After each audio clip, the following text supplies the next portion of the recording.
Hello guys, welcome back to Watch Addiction Watch Reviews. Today we're taking a look at a new dive watch. This is the BLWR 1000 meter dive watch. It's an automatic dive watch. It comes from Hong Kong. And here's the packaging it actually comes in, a green style box. It's a pretty decent box actually. This watch is only $219. So let's take a look at the box. It kind of reminds me a bit of a Rolex box, even the colors and kind of that gold lettering there, but it's some pretty good presentation. Even comes with a little manual here, BLWRX, and kind of the watch dial on the front there. Also does come with a warranty, some instructions and stuff like that. But here is the actual watch. Even comes with a hang tag that looks exactly like the Rolex. It's kind of weird, but anyway, let's get actually into this model we are taking a look at today. So this actual watch, like I said, costs $219 on Amazon. I believe it's from the same company that produces Neymar, but they switched up their brand name, or they started a new brand. But you get that same great quality for the, relative low price point at $219. Now let's start off with some basic specifications on this. Kind of Rolex Deep Sea Dweller homage, but the actual dial is a bit different in terms of the color. As you can see there, that beautiful blue sunburst dial. So basically the diameter is 44 millimeters, so it is a larger watch. It's a 1000 meter dive watch. In terms of thickness, we are looking at 16.5 millimeters. So it's quite chunky too. Now lug to lug, we are looking at 52 millimeters. We have a 22 millimeter lug width. So, it's quite actually a heavy watch also at 250 grams.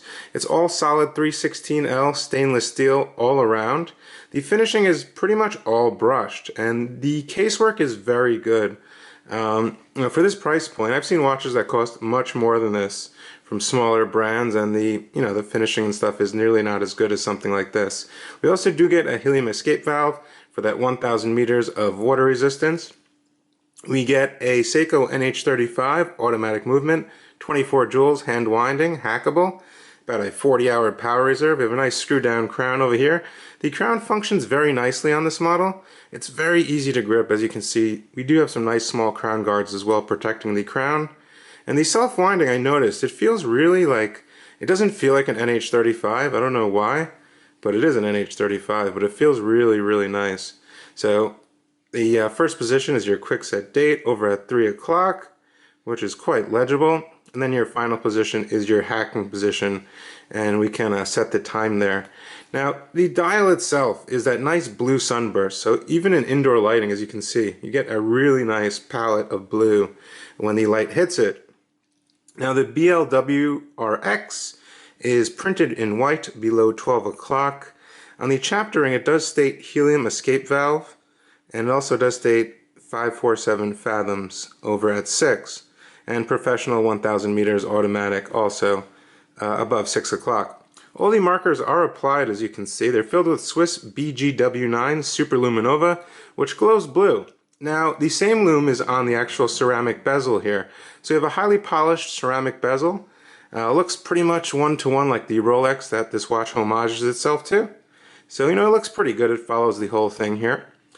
Pretty decent sized hands. We have our Mercedes hour hand, and yeah, I think all around it looks pretty good. It feels solid. It feels like this thing can take a real beating.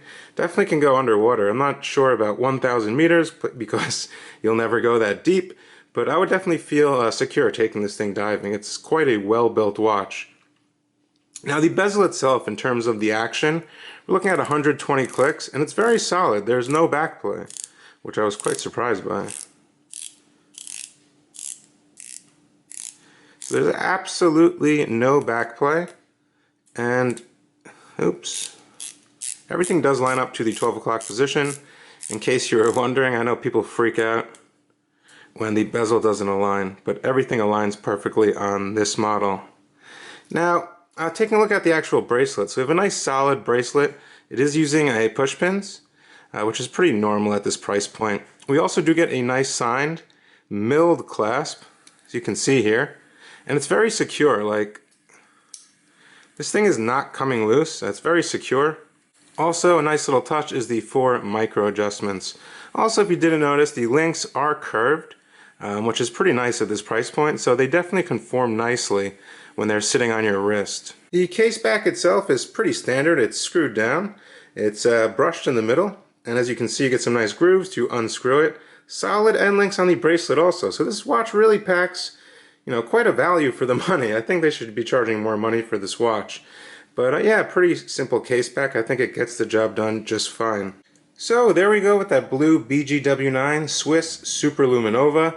It's pretty bright. I would say it's definitely brighter on the actual hands and the applied markers than the ceramic bezel itself.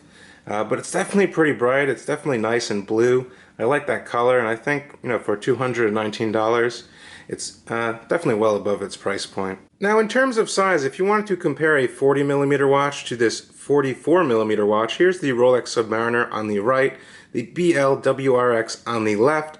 As you can see, it doesn't really wear like a 44mm watch. You know, it's 52 lug to lug, but it really kind of curves downwards. As you can see, it doesn't come straight across. It definitely curves down these lugs. While on the Submariner, it's basically straight across, as you can see there. So I'm going to go ahead and throw it on my wrist, show you guys exactly what this looks like on my 6.5-inch wrist. So there she is on my 6.5-inch wrist. You know what, it really fits just fine, and my wrist is not that big. I mean, this is a bigger watch, as you can see. It is not, it's almost over by like 1mm, I would say, over my wrist. It's definitely comfortable on the wrist. As you can see, that nice sapphire crystal right there with anti-reflective coating for increased legibility in highlight conditions. And overall, it's a pretty well-built watch, I must say. I definitely really like this watch. For the price point, if you're in the market for something like this, and you know, you don't have $10,000, not many people do, you know, for a James Cameron Deep Sea Sea Dweller, this is definitely a good option for $219. And you can find these on Amazon. I believe that's the only place to find them. And yeah, you know, I don't really see any negatives. It's very well built. I didn't find any quality control issues. Also comes with a nice box. And hey, I think for the money, you can't really go wrong here. Definitely let me know what you think in the comment section below. Subscribe, share with your friends. And as always, guys, I will see you guys in the next video. Take it easy. Bye.